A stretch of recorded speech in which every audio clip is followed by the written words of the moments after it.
All right, everyone, hold on to your hats. It's Joe and Mike back again, buildassetsonline.com. A little bit of a different episode today, Mike. We sold another website. It's exciting, but it's not that exciting.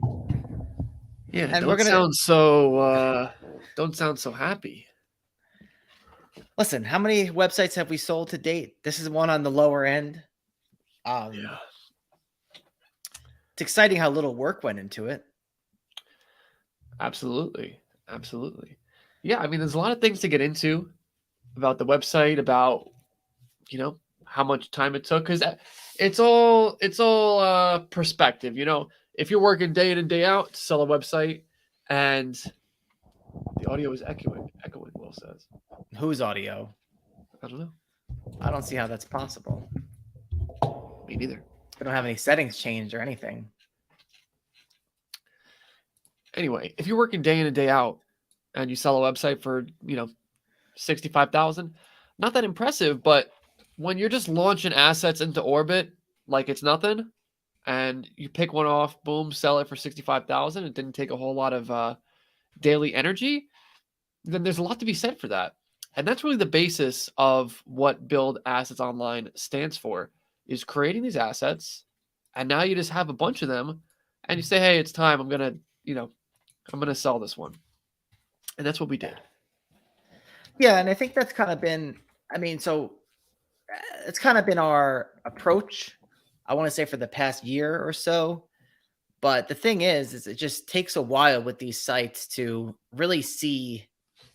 I could say, yeah, I want to start doing this, but then it's really not going to be until a while later until it comes to fruition. So that's part of the problem with niche sites, is that they just take so long to get off the ground. That's one of the problems I have with them. But other than that, once you get it off the ground and running, it's pretty good. Yeah, it hasn't stopped you from making them. I know. It's so stupid. I don't know. Well, why is it stupid? I don't know. I feel like I make them because I have the writers that need work. We talked about we talked about this many times on the stream, Mike. Maybe not enough, but when you have stuff outsourced, it really makes you do more work.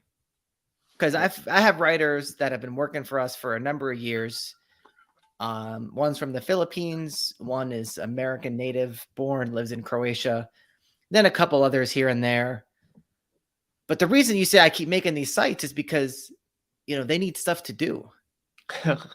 Yeah, the infrastructure is already set up, so you might as well just keep feeding the beast. And yeah, that's what it comes down to. And then I got the other guy that uploads pictures, like, one of our VAs. So it's just the whole thing is there. So, yeah, we used to have a writer on staff, and I was like, what kind of assignments do I give her? And so it just, that's the process.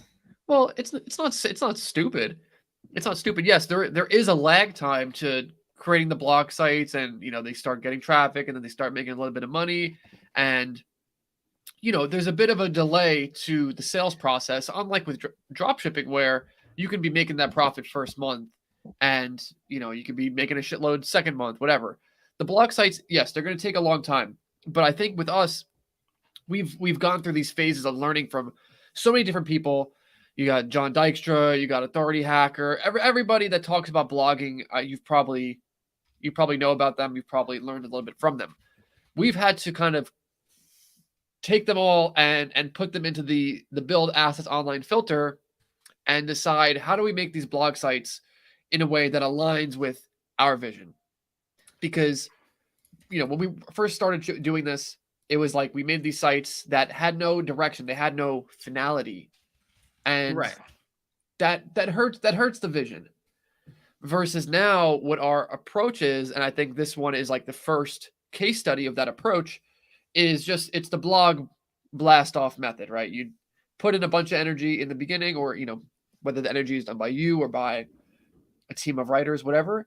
You get the asset into orbit, and then you let it cruise around, do an orbit of the Earth, and then wherever it's at after that year and a half, traffic is trending up, profits trending up, then you get rid of it, you sell it. Right. It's all about timing. And that's because this business model, this is part of the problems that we've run into with it. It's very, very volatile. Niche sites are very, very volatile. You could have a site one day that Google loves, and then the next day they hate it and all your traffic tanks, or you lose a large percent of your traffic. And, I can't tell you the amount of times this has happened to people I know. It's happened to us on numerous occasions. But yeah, that's kind of taking all that into consideration is how we're sort of approaching this now. And I feel like, for us, at this stage, it's the best way for us to do it. So we could pull up the slide deck. Before we get into the presentation, I want to just acknowledge the chats. And if you're here, leave a chat, leave a thumbs up, subscribe for the algorithm, do all the things for the algorithm that the algorithm loves. We need to start appealing to the algorithm before it's too late. Tim Skell says, yo, Dan Z said, time to take it easy. John Francis blasting off on some Team Rocket shit. Yes. Justin, yo. Will said, take it easy. Kenneth said, hey, nice watch, Kenneth. Joel said, hand pink waving. Agreed. What does based mean? I see that sometimes. Based is like, I don't know. Can somebody chat what it means? It's like boss. Okay. In the same way you would say like, oh, boss. It's like a boss move. Okay. I got you. Tim Skellinger says, what about creating niche sites that users who frequent the site regardless of organic, such as a message board? Well, I mean, I think we've seen big sites be really successful as message boards, like Quora. I guess that's not really a niche down message board. Formerly Yahoo Answers. In my mind, why reinvent the wheel? There's lots of opportunity for just doing the easy blog method. Well, Tim's always trying to reinvent the wheel. Yeah, but that's the thing, right? Like we have a formula that we've been working on that works, and it kind of fits our criteria of it's has some finality. We know how to kind of do the creation process and get these sites to get traffic. They get ad revenue, which I'm sure we'll get into in the presentation a little bit. And then you sell it. But Joe, I want to touch upon a thing you said. You said these sites are volatile, and Google ads can, or not Google ads, but Google can penalize a site. The rankings can go down, etc. But I do want to play devil's avocado a little bit to that. We've gone through a number of different updates and these situations, and we've seemed to have our sites usually recover. Yeah, I think the problem is, so we've had a number of sites that got hit in the last May 2022 update. And it, I don't know who that is, but sorry, I was just looking at a comment. Yeah, so in the May 22, that was like the biggest update that hurt a lot of our sites. I think they've all recovered for the most part. But the thing is like it just messes up the timing of the sale. Right. It doesn't mean that, if you don't get it that first time around, you got to do what you got to do to recover the website. Maybe you don't have to do anything. It's just like in the last year, Google has done updates that are kind of unprecedented, like in recent history, I feel like. But there will be another chance to sell it. But right. as we're kind of going through our new strategy for blogging, it is about you kind of get rid of it at the very first chance you get, just because these sites are so easy to make, that it's like why not? It's almost a combination of Kindle, the way that we approach Kindle books, with blogging, because to create a Kindle book towards the end of our Kindle journey, it was like $1,000, maybe a little bit more, to create a book. And to create a series, which would be your big money maker, you're looking at 4 of those and all that. So you're looking at a few $1,000 to create a Kindle book that's going to make money for a while, and then eventually it's going to die out, maybe, etc. You could take the same approach with, spend that money on a blog, let it go for a year, and you got a nice little asset there. So I guess without further ado, Let's answer the rest of the chats because we have okay. some interesting stuff in there. Well, Tim is talking about he wants a message board. He wants to have a password protected paywall, and if organic dies down, you have a regular user base. But again, reinventing the wheel. I want to say that this also isn't realistic. Okay. So the only way you're going to make money with a message board is through ads. Like, you're not going to have any really heavy hitting affiliate traffic, especially people aren't coming back to the forum and like clicking your affiliate links and things. So you're going to have to build up a forum user base of at least 50,000 people a month to make like anything like that's even worth talking about per month, which isn't even that much. But you're not going to do that. Like, you're not going to have a forum that's frequented by 50,000 people a month. It's just no way. Yeah, especially in today's day and age, who uses message boards these days? It's not as common anymore. So it's more of a Gen X type web feature. Listen, I don't care what anyone says. For most of us out there, Google is the god. All the big tech companies are the god. They're the gods of this whole situation. Google is the one that's going to give you the traffic every month that's going to make you money. Even if you say different situation, you sell an app, you get taken off of the Google store or the App Store, the Apple App Store, you're done. So trying to come up with all these ways, even like an email list. Email list is great, but like, say our whole YouTube channel, say the Build Assets Online YouTube channel got deleted tomorrow. Yeah, we have an email list. Like, so what? If we don't have the constant new views of the YouTube channel, like, it's just not going to work. So, all this stuff about traffic diversification and different ways, again, reinventing the wheel, trying to come up with the perfect business plan. I just don't believe in it for a regular person. Yeah, I mean, there's validity to doing the email list approach, but it's just, again, it's like we talk about simplicity versus trying to do this whole thing where, like you're saying, you need to have a message board and you need to get people on it and get their emails. And it's like, number one, how easy is it? How repeatable is it? And what's the likelihood that it's going to work? What we're going to show you here is easy, it's repeatable, and it has a high probability of working out. Yeah, that's all I care about. It's not that you can't even collect emails for these types of websites either. You could add on all the bullshit you want.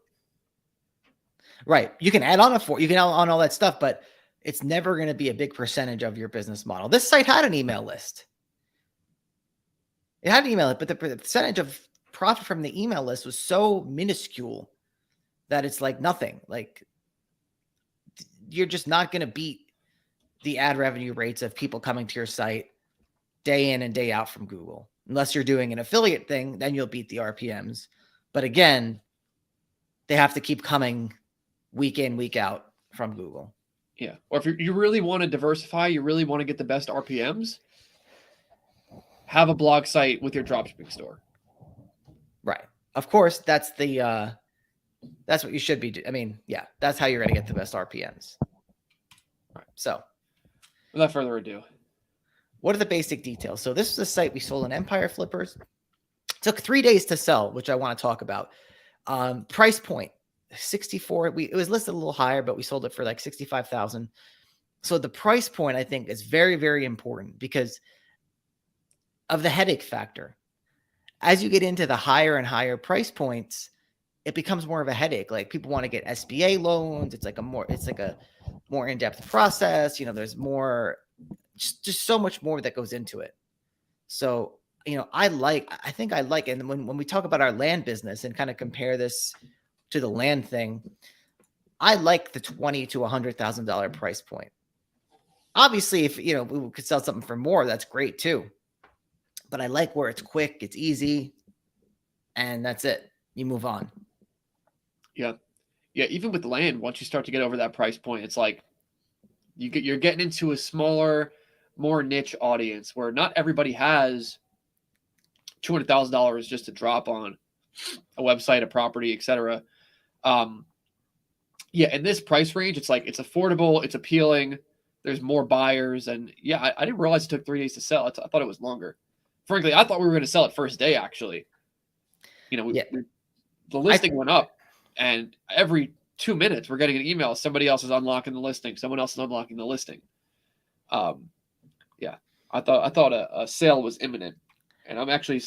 We probably could have sold it for the full amount it was listed at, but again, sometimes you got to just take the win instead of sticking it out for an extra $10,000 that turns into, $8,000 after the fees. And it's like, yeah.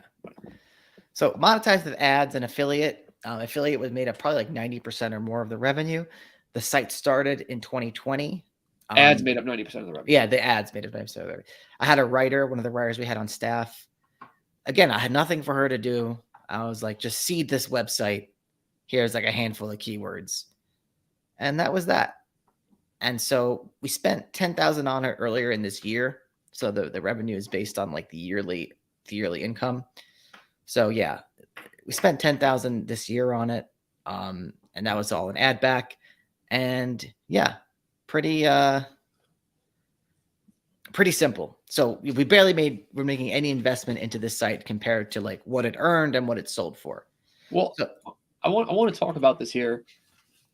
People will say, okay, you spend $10,000 on the website, it only made $1,800 a month for 12 months. So that's what is it? It's like $20,000.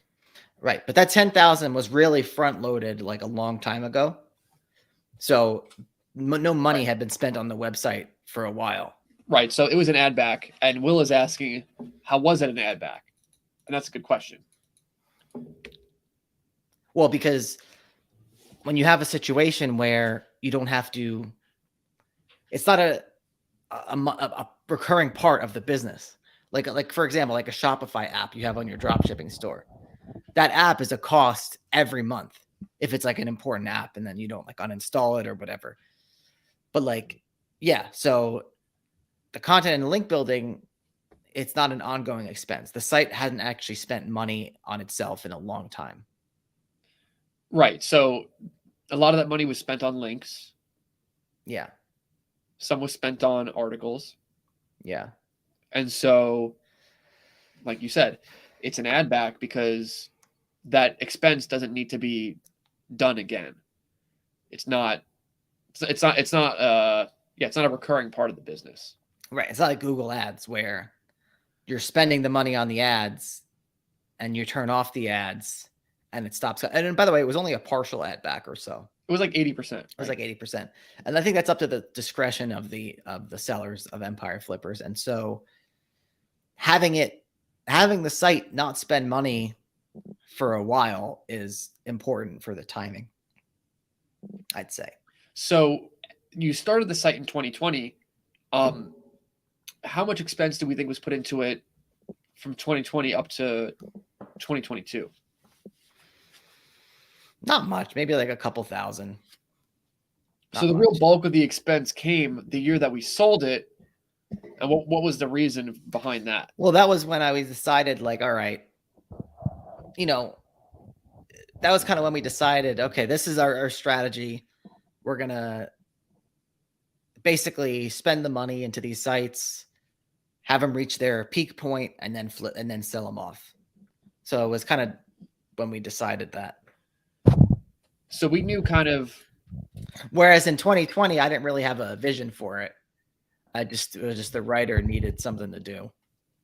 And I was, it was really, was a bit less experienced back then. Right. So the 10,000 was to kind of give it a final push so that whatever it was 9 months down the line, the traffic would be higher the earnings would be higher, and that would make for a more appealing site for somebody to buy. Right. People want to buy sites that are kind of going up or, pretty steady for a long time. But in my opinion, I think if you have a site, long term projecting up, it's appealing for a buyer. Right. Yeah. So that's about that. So the strategy, here's some of the strategy for the site. The site had around 400 posts. And you might say, wow, that's a lot of posts, but a lot of them were like really short. So some simple 600-word posts were getting almost 2,000 views per month. And it was totaling around 200,000 sessions. And I think this could have been better. Like a lot of, and I'm going to explain why in the next section, but I think this could have been better. But still, the fact that there was one post that got 10% of the traffic and the rest was kind of like somewhat evenly split between the next like 200 posts. So I think some posts were wasted, and I think this could have been done better, but still it's good that there wasn't just a handful of posts taking up a bulk of the traffic. Again, we're at like 200,000 sessions. So if you remove 10% of that, that's 20,000.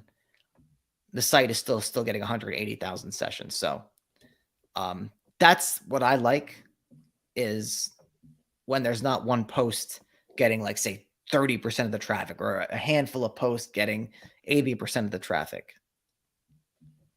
Then I feel like your pillars aren't that strong. And also with the easy to write article format that I was using, it didn't have to be like that crazy. It was just like you were really doing the bare bones of what SEO is, which is the H1, the meta description, and the URL slug. So say, we'll talk about this on the next slide. So a lot of the keywords were really unique keywords about asking questions about different behaviors. So like, what does it mean when a bowling ball curves to the left? This wasn't one of the actual ones, but this is just like a similar thing. A list of things that people can use in different situations. So like 101 things to tell your boss when you want to raise. And there were ClickBank affiliate products sprinkled in where relevant. So if you think about like this 101 things to tell your boss when you want to raise, like people type into Google stuff like what to say to your boss when you want to raise. Like, how do I tell my boss that I need off for the day? How do I tell my boss that I want to bring my dog to work? How do I tell my boss to give me off for my wedding? There's all sorts of things like this that can be done with really, really short articles that you don't have to think too much about. As long as you do the very basics of SEO optimization, which is the heading, the title, and the URL slug, then it should be pretty easy to rank for this kind of stuff. That's actually a good website, like convincemyboss.com. Well, I think that leads to the direction that we're going, Mike, is that, yeah, simple websites, easy to do. I want to get the AI stuff like working. Well, we have an AI project that's let's see how many posts were added to our AI project today. I'm not seeing that many posts added today, which someone's gonna get an earful about this. But we have an AI project going on where we're adding. I would say we're kind of up to speed on adding like 5 high quality posts per day. And it's not what you think it is. It doesn't use Jasper. It doesn't use Chat GPT. It's a different kind of AI. Although we are brainstorming a Chat GPT website, but that's neither here nor there. Yeah, I'm messing around with the AI writer. I started messing around with it this morning. I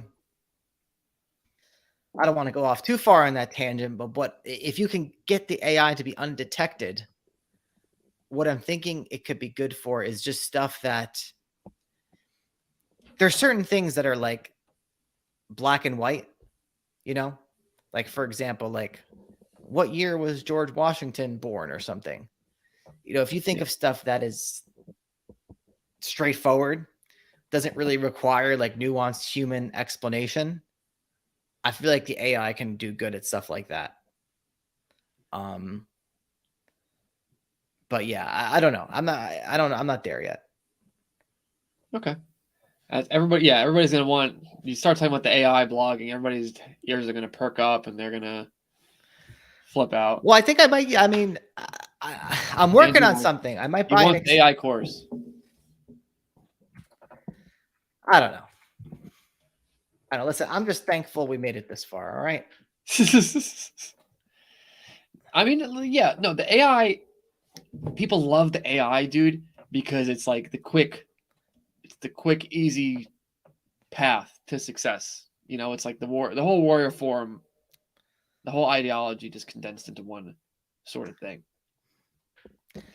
Yeah, I mean, but I also think you gotta. I'm trying to think about it and kind of stay with it, stay on top of it, so that we don't fall behind. Right? Yeah, you don't want to be a boomer and the AI, whatever, and then you fall behind, but you also don't want to fall into the warrior trap of like, it's. This tool is going to be an instant money printer. Yeah, let's just put it this way, and I want to do a whole separate. This was actually going to be the topic of today, but I forgot we sold this site, so you said we should talk about this. My bad. I wanted to talk about how AI and ChatGPT cannot make you money. Period. The only people that are going to make money with AI and ChatGPT are people that are already know how to make money online. Right. If you're a newcomer and you haven't made your first dollar before without AI, the AI, I don't think is going to help you at all. I think it's going to hurt you, actually. You think because they're not going to put in the work to, see like the trial and error to know how to actually execute something properly? Yeah, I think for it to get it to work in a way that's going to make money, you have to kind of tune it and use it in a way that makes sense. And you would know that it makes sense from your past experience. Right, exactly. So anyway, so these were the types of keywords that I was going for. There were no like best keywords, like no, best vacuum cleaner for dog hair, no like heavy physical product Amazon affiliate stuff. Just real simple. And I hammer home another point where 90% of the revenue was from ads. And I think in the past I've been kind of resistant to this because the ads are, kind of low earnings, I guess you can say, obviously compared to drop shipping and compared to even affiliate stuff sometimes. But the caveat here is like the sheer amount of keywords that you can go after and the level of competition that exists for a lot of these keywords. Ads are much more appealing. Versus everybody wants to do the best X versus Y. They want to do the best, all these sort of keyword ideas that fall within the same thing. There's a limited amount of them. Everybody's fighting for that space. Versus ads, you monetize something with ads. There's a zillion things you can just think of and put up and rank very quickly. Right. And so, here's what I want to improve on. So this site, I feel like topically, it had some really good, strong topic clusters. Like, for example, something about how to tell your boss something. So it had a lot of articles like this that were kind of similar in their topic. And those did really well. But I think I also put out too many articles that were too far outside of it. And so I think it kind of struggled to rank for that kind of stuff. And also there was no really well thought out internal linking structure. So in the future, kind of what I'm doing is I'm going to be, of course, doing a lot of long tail keywords so that you have the effect of the traffic being spread out across a lot of different pages. But what I will be doing is, so say I'm having this example here, types of maple trees. There are lots of little keywords about maple trees, and types of maple trees just happens to be one of the highest volume queries about maple trees. So I will cover everything there is to cover about maple trees, and then make sure that all those little posts link up to the big post. So again, I want to really stress about staying within a single topic and making sure that the link structure within that topic makes sense.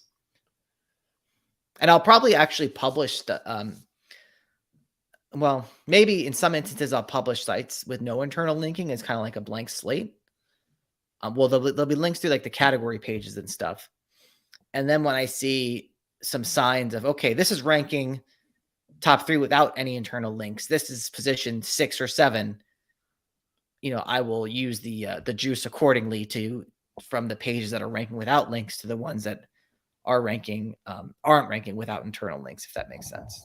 Well, what's the harm to just having internal linking from the jump and then rearranging it based off of what is doing the best? Because it would be kind of like a hassle to rearrange it, because it's more like it would get too messy. Like you got to delete stuff, and then kind of hard to keep track of what's going where. To where if you have a blank slate, it could be a bit easier, I think. Okay. Because once you start getting into the weeds of like, oh, it's just gonna mess up the flow. I think I got you. Yeah. Another thing I want to do is for future sites, leverage partial match domains and really complete the topical loop on those domains. I'm about to pull this trigger on an expired domain right now that I saw with ODYSS or whatever that I thought was interesting. It's about a particular sport. And I want to see if I could use this AI writer to cover some of the aspects of it that it could do easily, and then use a writer for the things that it can't do easily. So you want to use AI for that? I mean, I feel like I got to throw some stuff at the wall right now, Yeah. Because if it works, good. Yeah, that's the thing with blogs is like there's always things to be experimenting on, different types of blogs, etc. But again, it's been important for us to have a more of a set structure to how we do things, and this is like, what you're describing is it's within the set structure, but you're just saying, okay, could I use AI to do it? Yeah, this AI writer actually gets it like I mean, the writing is okay, but it gets it undetectable. Like if you run it through an AI detector, it doesn't detect it. Yeah. So what I might do is have the AI writer complete everything. It's this one's actually kind of expensive. It's $500 for 20 articles. But yeah, it's like pretty, like per word, it gets it pretty cheap. And then what I might do is hire an editor. So I'll pump out all the articles to complete the topical loop, hire an editor for like another $1,000 to go in and then press the final publish. So that could be something. I don't know. I don't know if it's that's the thing with these tools. It's like I feel like sometimes it takes more work just to get them to work correctly. Yeah. So the partial match domain in this example here with the maple trees, it'd be something like having a domain of maple tree man. Yeah, exactly. Exactly. Because that makes a big deal. Another site we sold a while back was a similar situation. It was about skiing, and it had, no links. It was like 25 articles. I wrote them all myself. We sold it for like $30K, and it was like, it just ranked for like a lot of ski keywords over like general outdoor sites that have a lot more invested into them in terms of money. So yeah, nothing to sneeze at with that. 20 some articles. Yeah, no. But that's the thing. It took so long to for it to do anything. That's like I forget about it, and I feel like, and then I forget about it, and then I'm reflecting on the strategy like a year later. Yeah. Yeah. Again, that's why you got to have a diverse portfolio, Yeah. It's like people that are fully invested in blogging. Yeah, if the algorithm, if you get a algorithmic penalty or whatever, 1 month, that's your sole level of income. It's like devastating. It's a lot to handle mentally as well. Yeah. But like with, when that kind of happened to our sites, you know, I'm sure you weren't happy about it, but it was like, all right, should I just do land for a couple months till these recover? Like it was like you have the ability to kind of just let it breathe and let the dust settle. Versus again, if you're just committed to that one type of asset, it's going to be torturous until it resolves itself, if it does. Yeah. So we got more slides, or what's No, it's just the question slide? that's about it. Questions. What are we in high school? I don't know. We were gonna put something together for this, like a boot camp, but I don't know. I mean, if people want a boot camp, then let us know in the comments or in the chat or whatever, and we can do it. But yeah, I feel like a lot of the issue that some of our students have with blogging is like they're scared to do it, or I don't know, they need an extra push just to do it. And yeah, it's something that a year later you come back to, you say, hey, this is making $800 a month. Like, I mean, we have students that have implemented a lot of our SEO strategies, and like their dropshipping stores, like their sites are ranking, or their pages are ranking, their blogs are ranking. Yeah. So Yeah, boot camp would be like, you basically have steps every week, you do the steps, and then we review as a group what you've done. Yeah. Kind of like forcing you to do it. Yeah. So Wilson, can you please compare and contrast land, dropshipping, and blogs? How would you recommend using all three together to make the most money over time? So blogs are going to be kind of longest thing to bear fruit, I'd say, but probably the least upkeep, and easy to sell. So when we talk about like the sheer idea of building an asset and selling it, selling a blog site is a lot easier than selling a dropshipping site, and you can get a better multiple for it. There's more buyers for it, and we'll probably do a separate video on like our experience using Empire Flippers for this. And there are other websites you can use, like you can use Motion Invest, you could use Quiet Light, you could use Flippa. There's a big marketplace for these. Again, easy to transfer everything because it's all digital. So what's really appealing to me about the blogs is like you spend a few $1,000s to get the blog off the ground. That kind of sprouts into an asset that you're going to sell for $30, $60, $90, $100,000. Yeah. So that's kind of it's almost like you could use the analogy of like a nursery. Like you plant all these seeds, they sprout, and then you pick them once they're at peak freshness. Yeah, absolutely. Drop shipping is, I'd say, the fastest, easiest way to kind of mastering online marketing and to getting high ticket profits. So with minimal upfront money to spend on your own end, doesn't cost that much to start a dropshipping store. Doesn't cost anything to get suppliers. You start running ads. You get a free credit there, and boom, you could be making sales that make you several $100s. $800, $1,000, and there's really no other business model where you could do that, and you have that rolling in consistently month over month. And of course, it's an asset, you could sell it. Land is kind of, I view it as almost like a dropshipping store, but you get to the point where you have all this money built up and you kind of understand things now, and you want a place to put your money and make kind of even higher ticket sales. I view land as like the most high ticket dropshipping, but it's going to come at the price of, you got to send mail out. It's going to cost a few $1,000s. You got to deal with sellers. You got to buy the property, know what you're doing there. And it's not that difficult. And you got to wait for that property to sell.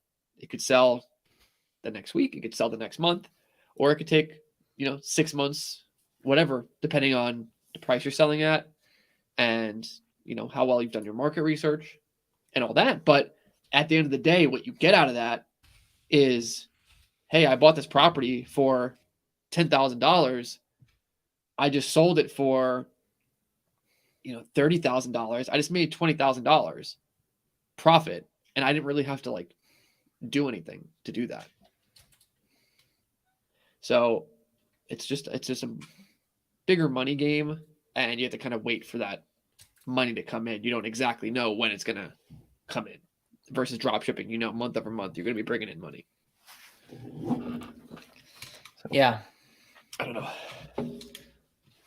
Hope that answered your question. But I'll tell you what, Joe, we got some land things going right now.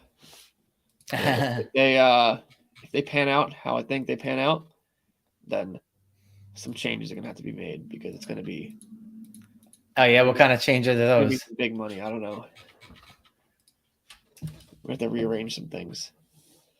Are people getting fired? No, I don't think so. I'm saying some consolidation is going to have to happen. So as time goes on, will you lean more into land over the other two?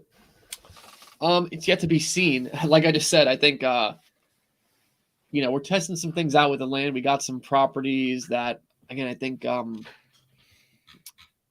if they sell for what we expect them to sell for, it'll have big implications on how we view our portfolio. I'll say that.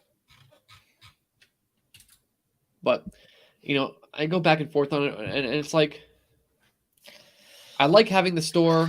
I like having the stores that bring in, I get a boom, big sale. Just made a few $1,000. Got the blogs going, boom, pick one off, sell it, make a chunk of change. So I like the consistency of those things. The problem with land for me is just you got to wait for the properties to sell. The money goes in, the money comes out. I mean, as far as just, sheer profit, it's amazing, but I don't know. Yeah, I don't know either. But yeah, man. Yeah, I really want to get the AI to work. I mean, I don't know, because it would just be so easy. It'd be like printing money in a way. Exactly. That's what everybody wants. I bet you if you go to Warrior Forum right now, 50% of the WSOs would be about AI. Maybe. So the last question is: a goal of yours to do $1 million+ exit on a dropshipping store, or at this point, can that be accomplished with land for easier? It is a goal. I expect it to happen, but you can also make $1 million with land, but just not at one time. I mean, yeah, I've heard of people selling properties and making over $1 million. But it's more experience. You got to consider that the dropshipping website. I mean, we've already sold one for high 6 figures, and the other one that I expect to sell for 7 figures. It's we built those from nothing. It didn't take any investment, really, upfront investment. It didn't take knowing it. We came into those without knowing much, without spending much. And then over time, we grew them into these behemoths that can sell for a lot of money. So you can't really do that with land. It's always going to cost money up front to buy the property. And it's never guaranteed that you sell the property for what you think it's going to sell for. You could be fairly certain, but it's just you don't know the exact timeline, you don't know the exact amount. So hope that answers your question.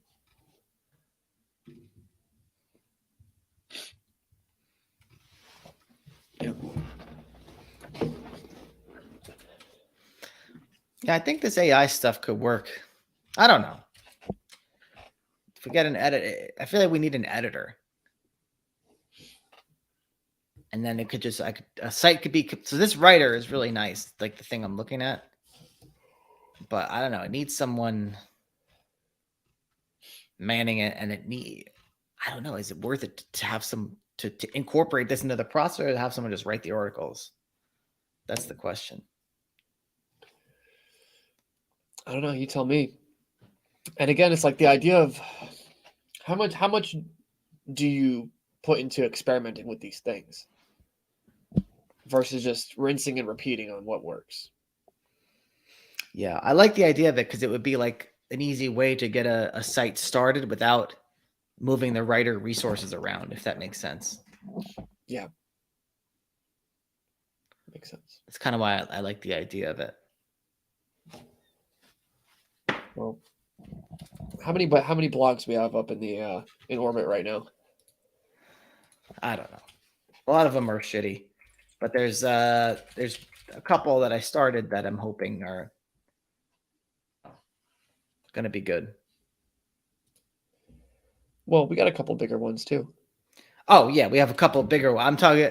I don't even pay attention to the ones that make money. I'm thinking about the new ones. That's the problem. Yeah, maybe. I guess I'm still trying to wait to see how the ones that make money kind of pan out, because at this point I think we're making, I'd say 10 to 20,000 a month with them, but it's just, I'm waiting to see how they do with the up and down of the latest of the update that happened in May, because they've been through. Once that kind of resolves itself, and once enough time goes by where the graph looks good, then it's getting listed. Pretty much. I don't know. One of them I think might get a big content push. I don't know. Dylan asks, how do you guys think searching for products will change with AI? I don't know if it's there yet to determine that, because like, in my opinion, what it really comes down to it is you're going to search for products, you're going to require suppliers, and you're not really going to know like how much something sells. And it's going to sell based on how well you run the ads, how good your offer is, all this stuff. So like, what could AI do for you that's actually going to give you a leg up in those things? AI can't run the ads for you. I mean, Google wants to have their AI run the ads for you, but you get what I'm saying. AI can't help you create your product page and do all these little things to make the sale and run the ads and get the SEO going. So searching for products is just one part of the equation. You can give two people the same product, they're not going to have the same level of sales. And we've talked about that numerous times. And that's probably what's going to happen. Yeah, I don't even. Yeah.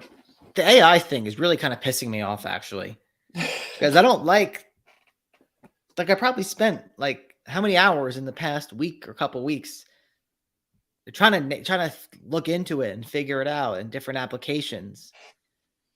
But for what? I don't know.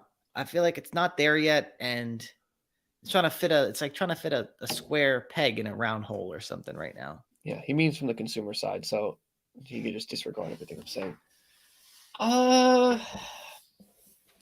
Now you're getting into like how many people are going to actually use AI for like product recommendations. I mean, I don't think like. Yeah, I don't know, because like if you think about it, like how many people actually know what Chat GPT is? Yeah, like our parents aren't gonna use it. Like if you walked outside right now, I'd ask 10 people, how many are going to know what Chat GPT is? Or beyond knowing what it is, like people having used it.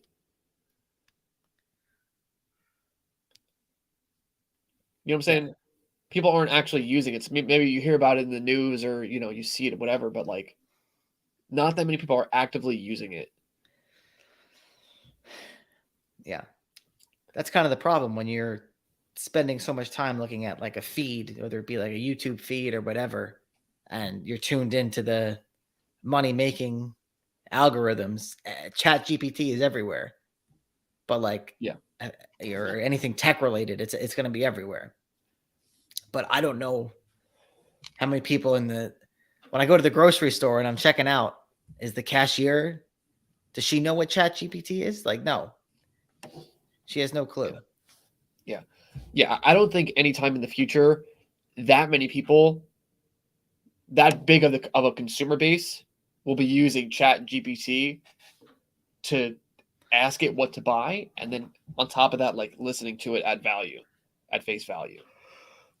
I think you have a long time before that happens. Yeah. I mean, what is the biggest spenders?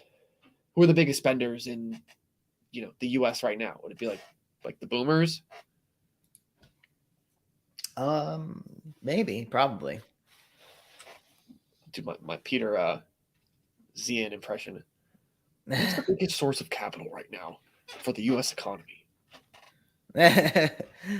Well, yeah, it's the boomers. They got all the cash, and they're so big of a cohort. Right. So I don't think the boomers are going to be asking Chat GPT for what I don't know. What do boomers buy? I don't know. Boats. Yeah, maybe when the boomers die off, it'll be a different story. Yeah. Yeah, but at that point, there's no point in even talking about it. So. I think we got to look into that blessing loom stuff. That You're so late, Joe. The blessing looms were popping a while ago. That might be the wave of the future. I don't think so. But listen, you want to talk about the wave of the future? You gotta learn how to actually implement the skills necessary to build assets online. And then once you learn, you could use AI as a tool with the skills you already have. So yeah, you got to go to buildassetsonline.com/class, take our free web class, see sites we built without AI, sites we've sold, and how you could do it too. And this is how we built our 7-figure online asset portfolio. And I'll tell you what, people looking for shortcuts, it's like you said, Joe, the time you spend looking for the shortcut, you could have just did the thing. Yeah, exactly. That's part of the problem. It's a huge thing. Like, I'll go back to like trading, like stock trading. Mother effers they see it as a way to just make money instantly, right? They see it as a shortcut because you put in a trade, it goes up, you cash out, you just made $10,000, whatever. But the time you spend learning it, implementing it, failing, losing money, making money, losing money again, making the money back, you just lost it again, and you still have nothing to show for it. And years have gone by, and all the while, you could have just built an asset online. Yeah. And you'd be taking it ease. I don't know. I would say for most people, trading stocks has to be the worst return on your time of anything else you could do. Yeah. Because think about it. Say I'm a wage cuck, right? I go out to my job. At least I'm building clout within the industry, within the organization. So yeah, even though if I lose my job, I have nothing. I have the experience, I have the resume, I can go get another job. Yeah, Becky in HR and her husband works for this guy, and you get an interview because of that. Exactly. You're at home being a friggin' incel, trading stocks and just losing money and making money and then losing it again. You have no money, even though you had money yesterday. You have no money today. You have no clout because you're at home. You're not talking to anybody, and you have no skills.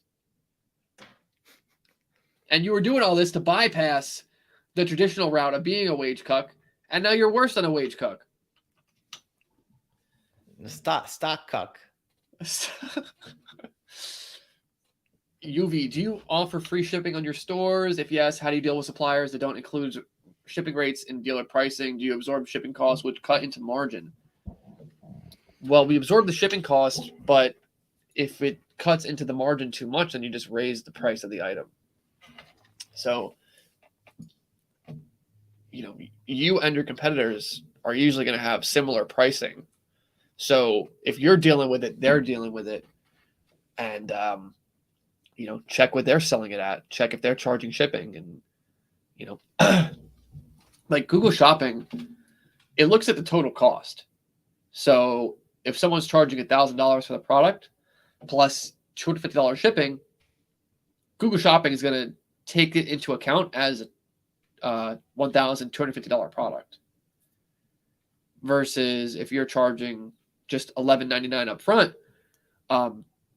Google sees that and they'll treat it as you have a lower price product. Yeah, if you don't have accurate shipping on your page, Google will like crack down on you for that.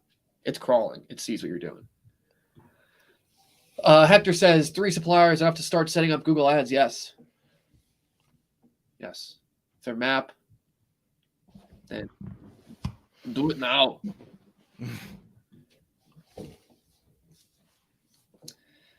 That's it, Joe. I feel like every time we do these sale videos, people want us to be hyped.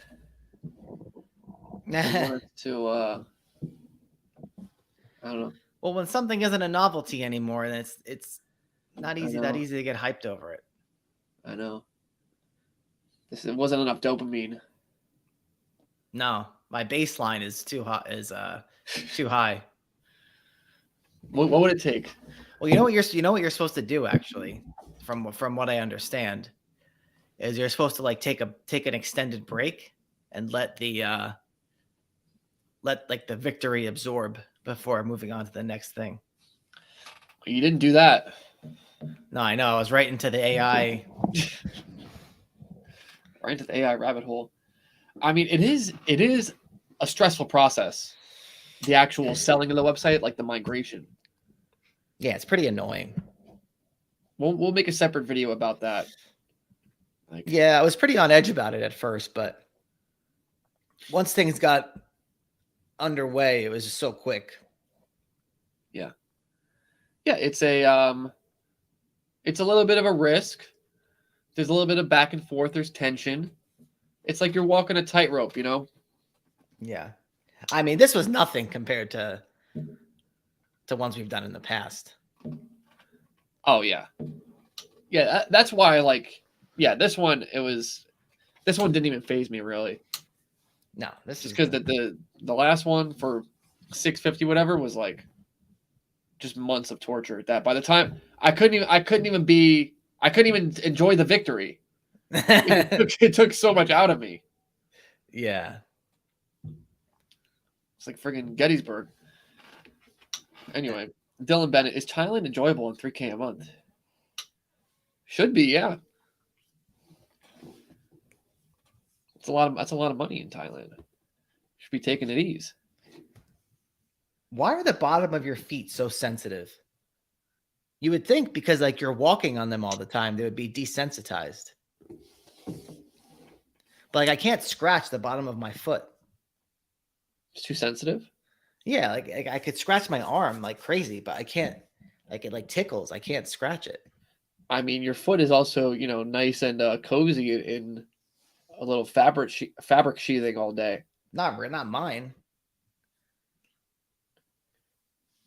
You're wearing the socks. Barely. I mean, I got. You got the hospital socks on the grip. I got a lot of calluses though.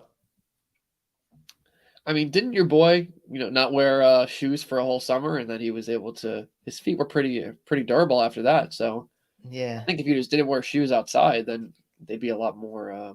It's like the middle of my desensitized. Foot. Yeah, it's interesting though. These are the questions you get to ask when you're taking it easy. Yeah, if you think about it, it has like it bears the most weight of your whole body, yet it can't handle like a light touch to it. Yeah, there's something to that. We need a marine biologist. Saturday asked, "Do you guys sell to customers outside the United States?" For drop shipping, the short answer is yes, but the long answer is, but not a lot. Like people actually buy stuff from us here and there, and then they like ship it overseas to wherever they are. So it's common. Like someone actually the other day was like, "Hey, this thing is like screwed up," and they were all pissed, and they were like, "Oh, by the way, it's in the Dominican Republic." I was like, "What?" And I looked it up, and it was like a lot of times it'll go to like Miami, Florida, because they always got like you know forwarding services into Central South America in there, and yeah, that happens. But Yeah, like, there are entire businesses dedicated to like ship your thing. Like you could shop from like Amazon US and it forwards it to wherever. yeah, like ship it to is a big one. It's like SHIPITO, and that's a we recommend that to our like our dropship customers. Say like if somebody buys something and then they're in Mexico or whatever, we're like, hey, we're not going to ship this to you, but if you use Shipito, it'll give you a US address and we'll ship it there to you for free. So, Yeah. is one supplier enough to start low budget ads? Yeah, it's enough to start, and then just add more suppliers as you go along. Nothing wrong with getting started with one supplier. Get the site off the ground, get the ads off the ground, and see what happens. But don't spend a lot of money. Low budget, low budget. I'm saying hopefully your definition of low budget is good. Yeah. Joe's Joe's been running around with his hippie friends at Bonnaroo for too long. The only reason I know what Bonnaroo is because I watched like Lizzo's special adventure or something, and she was gonna play there. She was getting like the dancers ready to perform at Bonnaroo.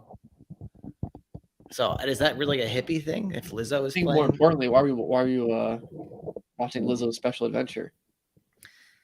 I don't know. I become fascinated with things, and then I gotta see it. No, Bonnaroo's decently hippie because it's like a long festival. I don't even know how long it is, but anybody that's at a festival for multiple days on end is a friggin' whoop in my brain. Well, Joe doesn't really leave the house too much, so I'm not going to any festivals. Yeah. I aspire to leave the house less.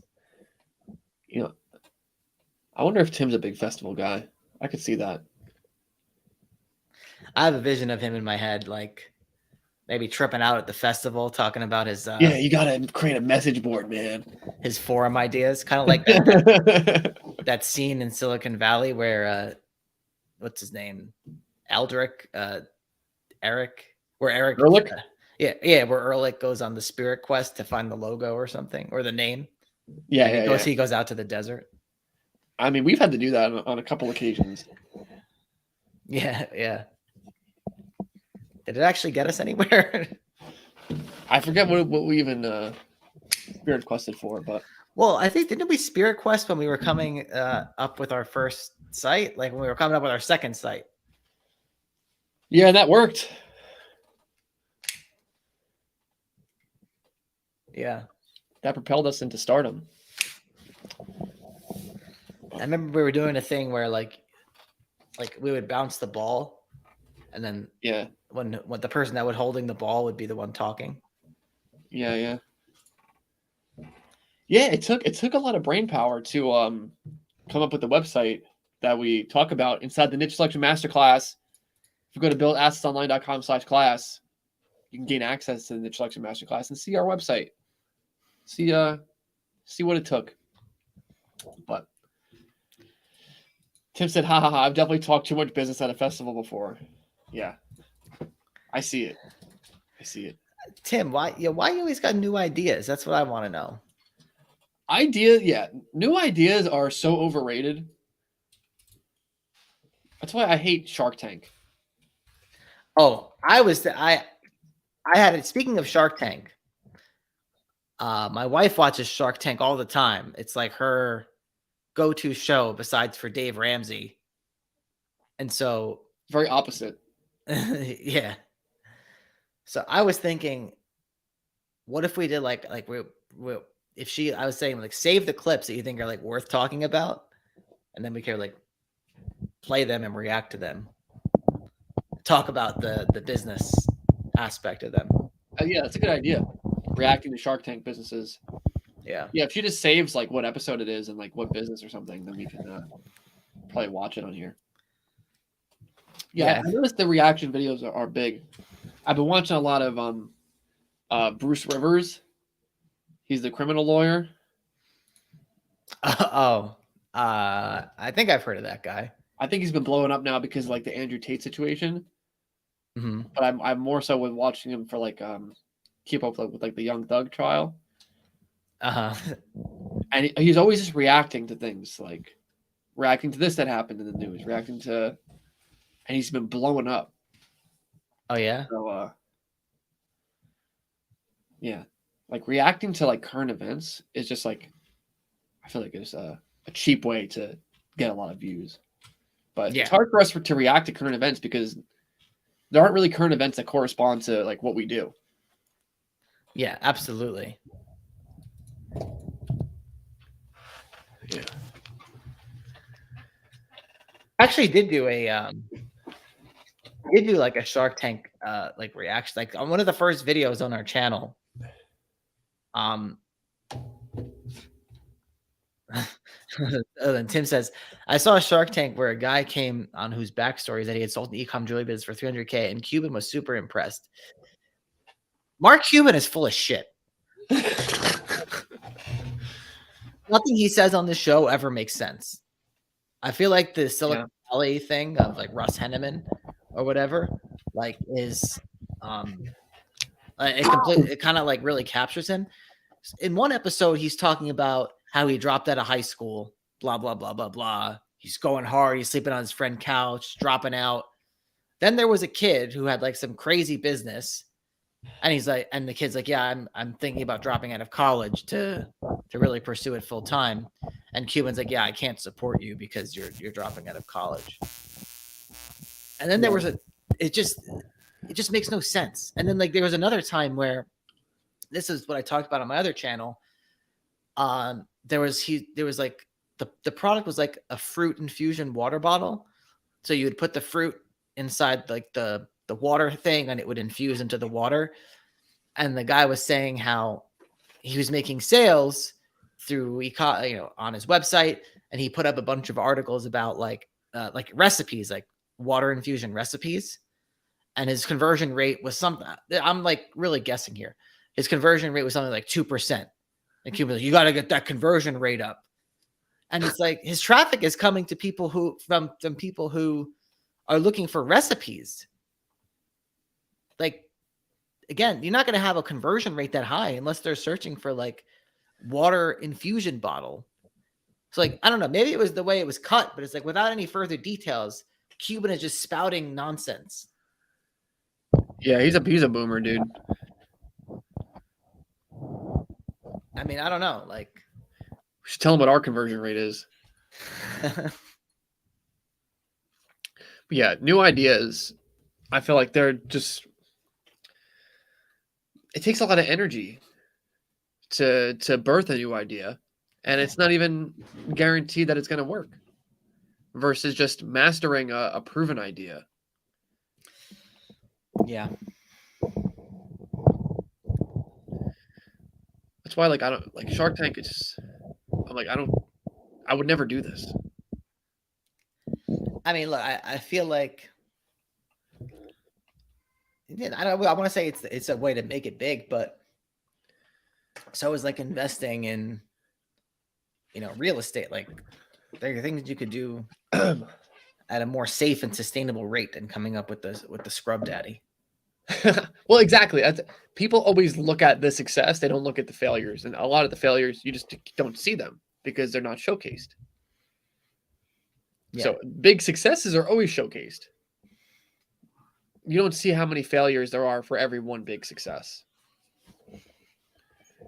Again, I'd rather just do something that's going to have repeatable, likely chances of success. Kind of like this website we sold. Yeah. Speaking of repeatable, likely chance of success, buildassetsonline.com/class is where you can learn our methods for a likely repeatable method of success using high ticket dropshipping plus Google ads plus SEO. Your conversion rate is not going to be up to Mark Cuban standards. Yeah, but it's not going to be 10%, but it might be 0.1%. And you might have a very, very profitable and valuable business that you could sell. Yeah, you won't need to go on Shark Tank. I can't imagine having like $50 million worth of debt. You signed up with some venture capital company to do some nonsense. Well, usually they don't give debt. They buy the company. Like they're trying to get their money back. But yeah, I mean, who knows what the actual terms are? I feel like until the ink goes to paper, what you see on the show is kind of a fluffed up version of it. Yeah. But yeah, I mean, yeah, I don't think, what we do is going to have scrub daddy success. And, you got $100 million company, but you gotta walk before you run, So in my opinion, I think it's worthwhile to learn how to build websites that you could sell for, good 5 figures, 6 figures, 7 figures. And you have a repeatable process to just do that as much as you want until you get to your desired level of financial freedom. People could just have one website, have a bunch of blogs, whatever. You sell one for $65K. You go to Thailand, you take it easy for, Dylan Bennett here is talking $3K a month. $65K, you're living for 2 years in Thailand. You don't got to do anything else. I'm done with these AI tools. The more I think about it, it's just like, I don't know. How can we use AI to trade the stock market? I'm sure people are doing that. I don't know. We should do it. Maybe. Go find something that's guaranteed to work. All right, let's cut it off here. The views just started to. Every time we say AI, dude, the views just boop, boop. Yeah. I swear, man, they're listening in. I mean, you want to cut it off or no? No, yeah, I want to go to Best Buy. I got to get an Android device. All right. Talk about AI. YouTube can't even figure out how to let you upload a custom thumbnail to a YouTube short without an Android device. That's the only way to do it. Look into it. Try to set a custom thumbnail on a YouTube short. You need an Android to do it. Yeah, so now you got to go to freaking Best Buy. Best Buy should just be outsourced to AI. Best Buy is very interesting, actually. If you think about it, they should have got crushed by like Amazon and stuff like that. But the Geek Squad, like their services and stuff, like kept it alive. The Geek Squad saved them? Yeah, like I like if I'm gonna buy a TV. We have that Best Buy plan. It's like $200 a year. And when I got a TV, like one of those art TVs, it's like free installation. Like it's good. I like Best Buy. Yeah, I thought they'd be extinct by now. No, they're booming. Best Buy is almost like a Kmart in my eyes. No, not at all. Best Buy is where it's at. Underground. Yeah, I'm done with AI. I'm done with AI, man. You should get a Pixel. Nah, I'm getting like a what is it called? One of those burner phones. Like a payphone? Yeah. Like a Cricket friggin' wireless? Yeah.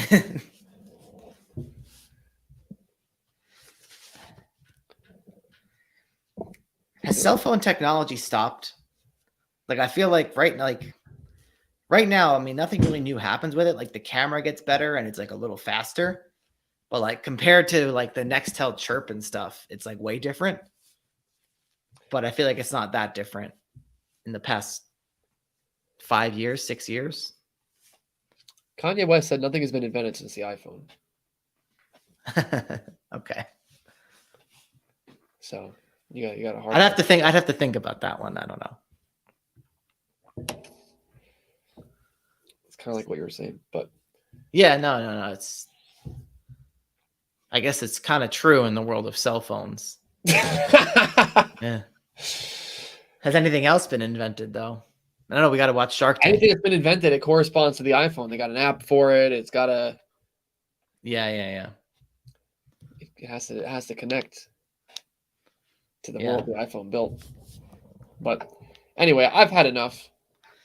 $65,000. Right down the gutter. Because we're gonna throw it into stock.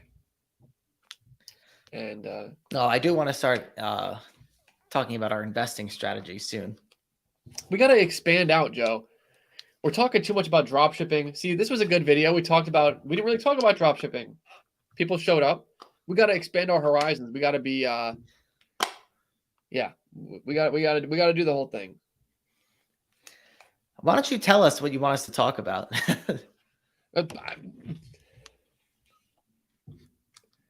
This is what people want us to talk about. We have hours of video about this. Is B2B or B2C better to build a business around? You could do both of them. We've done both of them. You know what? There's going to be no drop shipping streams for the next 6 months. Yeah, I don't care if it tanks the business. We got to burn it down to build it back up. Yeah, the next stream is going to be about something else. Something else. Yeah. But what is it? People think if we answered something a month ago, 2 months ago, 6 months ago, especially, that answer is no longer valid. The same answers need to be constantly revalidated for the current moment right now. Facts. But those are the same people that aren't going to do it right now. And then a month is going to go by, and what you just answered that month ago is no longer valid. They just need constant reassurance that what they do is it's going to succeed. It's going to succeed. It's going to succeed. But we can't make them do it. You can bring the horse to water, but you can't make them pick an itch. It's very true. That is a very good. It's a very good point. I never thought of it like that. Yeah. So, with that being said, I'm done. I've had enough. $65,000. Another site sale. Who cares anymore? We're building assets online, and that's what people expect from us. So, go to buildassetsonline.com/class. Take our free web class, and maybe we'll see you inside the Elite Fleet. We can coach you. We can help you build your blog, help you build your dropshipping website, and you too can have some assets you sell for a nice chunk of change. So, until next time, this was fun. Take it or leave it, but as always, take it easy. Take it easy.